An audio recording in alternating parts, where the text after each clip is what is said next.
Welcome to my YouTube channel all about super foods. Friends, आज immunity हम सभी के लिए बहुत ज़्यादा इम्पॉर्टेंट है और इम्यूनिटी बढ़ाने के लिए हम कुछ ना कुछ नेचुरल चीज़ें ट्राई करते रहते हैं। लेकिन कुछ ऐसी चीज़ हो जो कि इम्यूनिटी के लिए बहुत ज़्यादा इम्पॉर्टेंट हो और एट द सेम टाइम हमारे अंदर ही हो, लेकिन हमें वो मालूम नहीं है। ऐसी एक चीज़ है, दैट इज़ ईस्ट्रोजन।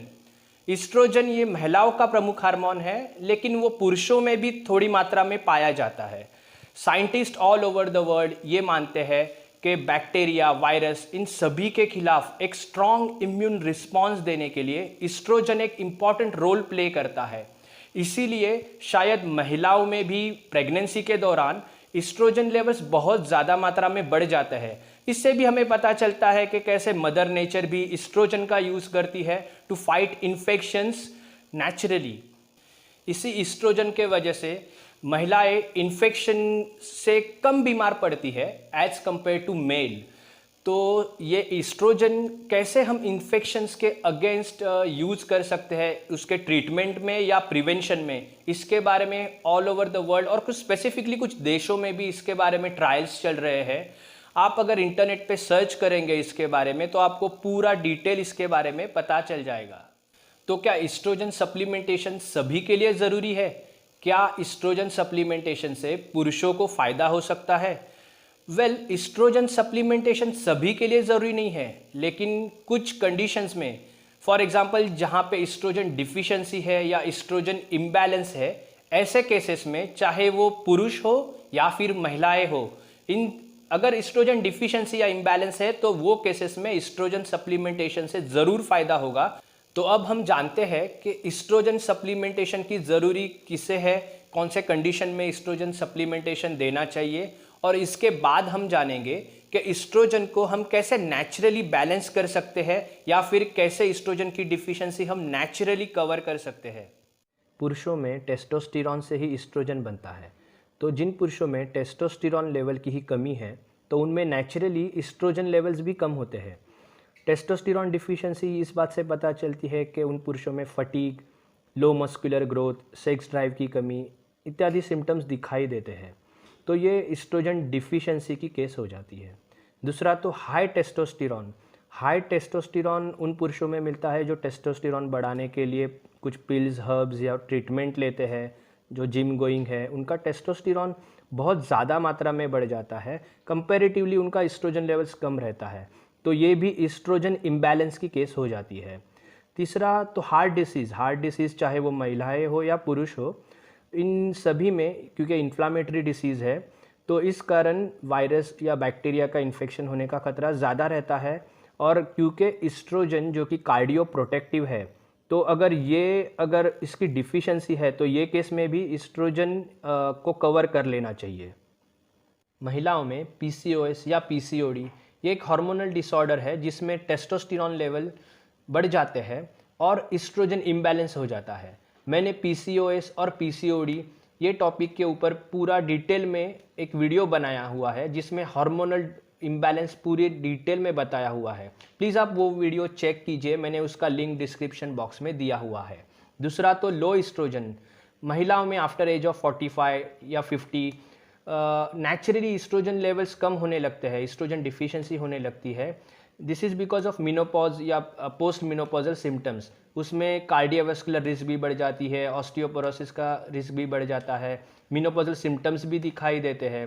तो ये सब लो ईस्ट्रोजन होने के कारण होता है, तो इसमें भी ईस्ट्रोजन डिफिशिएंसी को कवर कर लेना चाहिए। ईस्ट्रोजन इम्बैलेंस को ठीक करने के लिए और ईस्ट्रोजन डिफिशिएंसी को कवर करने के लिए मदर नेचर ने एक वंडर फूड हमें गिफ्ट किया है, दैट इज़ फ्लैक्सीड्स।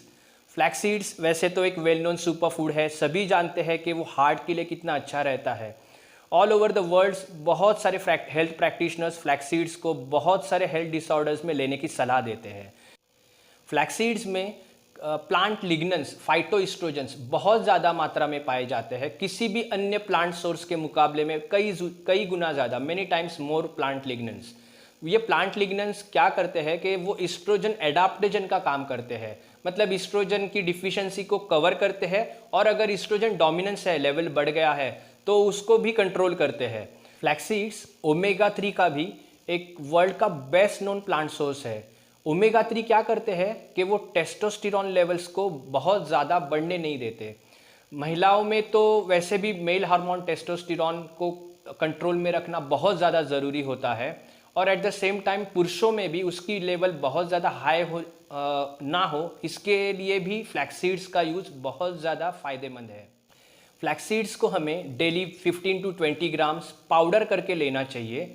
आप उसे 2 टाइम डिवाइड करके ले सकते हैं, और ये पाउडर आप फ्रिज में स्टोर करके रखिए और उसे 5-6 दिन में आप ख़त्म भी कीजिए।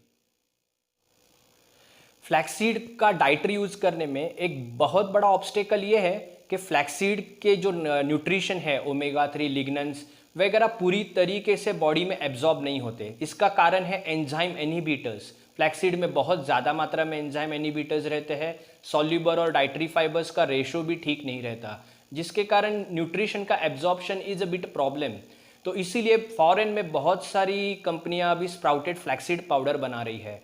स्प्राउटिंग से क्या होता है कि ये जो न्यूट्रिशन है, ओमेगा 3 है, लिग्नेंस है, ये सभी बायो अवेलेबल हो जाते हैं, मतलब बॉडी में पूरी तरीके से एब्जॉर्ब होते हैं, और हमें नॉर्मल फ्लैक्सीड्स पाउडर के मुकाबले हमें कई ज़्यादा फ़ायदा होता है स्प्राउटेड फ्लैक्सीड पाउडर से। और ये हमें बहुत कम मात्रा में भी खाना पड़ता है नॉर्मल फ्लैक्सीड पाउडर के मुकाबले। स्प्राउटेड फ्लैक्सीड पाउडर की पूरी इन्फॉर्मेशन के लिए आप हमारी वेबसाइट flaxseedindia.com ज़रूर विजिट कीजिए। For online buying on Amazon आप हमारा स्प्राउटेड फ्लैक्सीड पाउडर अमेज़ॉन से खरीद सकते हैं, और उसके लिए एक लिंक हमने डिस्क्रिप्शन बॉक्स में दिया हुआ है। एट द सेम टाइम हमारा एक और फॉर्मुलेशन है sprouted flaxseed powder with turmeric, cinnamon and black pepper. वो भी प्रोडक्ट अमेज़ॉन पे अवेलेबल है, उसका भी लिंक हमने डिस्क्रिप्शन बॉक्स में दिया हुआ है। और एक इम्पॉर्टेंट बात, हमें ज़ेनोएस्ट्रोजन का मिनिमम यूज़ या मिनिमम एक्सपोजर रखना चाहिए।